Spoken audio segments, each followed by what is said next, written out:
that home be? Dot Frank from Better Homes and Gardens Real Estate Alliance Group is here to give us some tips on getting your home ready. Hello, Dot, and welcome back. Good morning. Let's talk about this. Now, just 3 days ago, went through this myself, and the buyer of our home came through on Sunday afternoon, but before that, a lot of work went into getting it ready. Talk about what the final walkthrough should be about for the seller. Yeah, from the seller's perspective, the final walkthrough is you handing over the property as you're contractually obligated to do. Correct. So anything that you said would be done prior to closing. So as a result of perhaps an inspection, repairs, the items that you said would stay with the transaction should still be there. So you're leaving the house in a condition that's acceptable to the buyer, both from a contractual perspective, but then also just goodwill, right? You want to leave the house in a condition you'd expect to step into a house with. And so it really is that opportunity to, get the house prepared and ready to pass on to those new owners. Yeah, and I can say this, Lene did they went through every shelf in the cabinets and the fridge and the freezers, and everything was wiped out, cleaned, and in perfect shape. One of those things, Dot, where you put so much time into getting the home ready to sell, you're going, why are we leaving here? This looks great. This looks great. Looks great.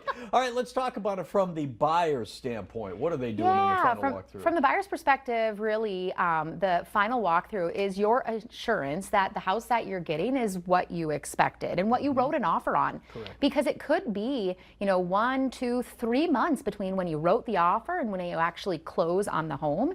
And so the final walkthrough is imperative. And in fact, it's in the contract, the purchase agreement.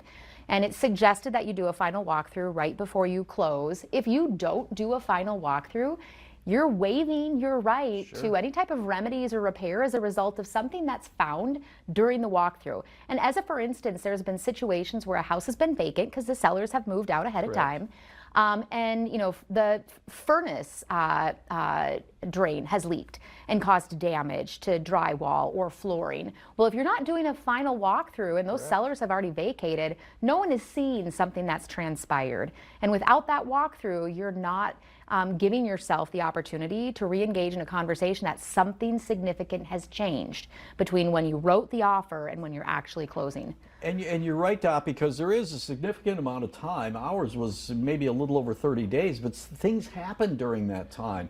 It can be weather related. It can be something wears out. Your water heater goes out or something like that. So it's really important for both the buyer and the seller at that point. Yeah, absolutely. So imperative that you do a final walkthrough for sure. Okay, and I think you listed something, but are there some other things that you can think of that have come to light during a final walkthrough? Yeah, I really think it's just oversight, right? Like you might have, not discovered that there was something that was not disclosed, right? Because now the furniture's out and you're getting a true look at, the structure of the home. So that's really important. And I think it goes back to, too, the final walkthrough is also an opportunity for a buyer to ensure that the condition of the house, and by condition I mean even cleanliness, is what they expect. And a lot of people reference kind of broom swept is an expectation. So you're sweeping, you're mopping, you're wiping. Everybody's expectations are different. That's a conversation you definitely should have with your agent as far as how the home should be cleaned prior to moving out.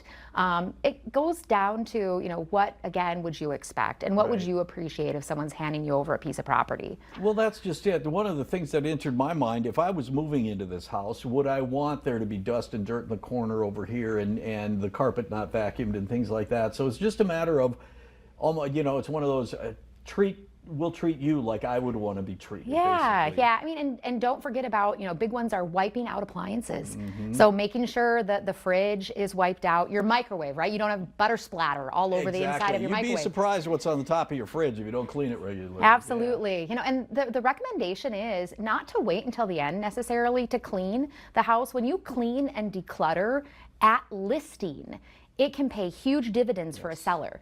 So get that out of the way, clean and declutter, because the value for decluttering is upwards of $6,500. That's crazy. The value for a clean house is as much as $4,000. So this is real money that you can gain as a result of prematurely cleaning and decluttering. Yep, a little elbow grease pays off in the bank account as well. There's the information if you get a hold of Dot or anybody else at Better Homes and Gardens Real Estate Alliance Group. always great information, and just having gone through it ourselves, it really rings a bell of how important that final walkthrough is.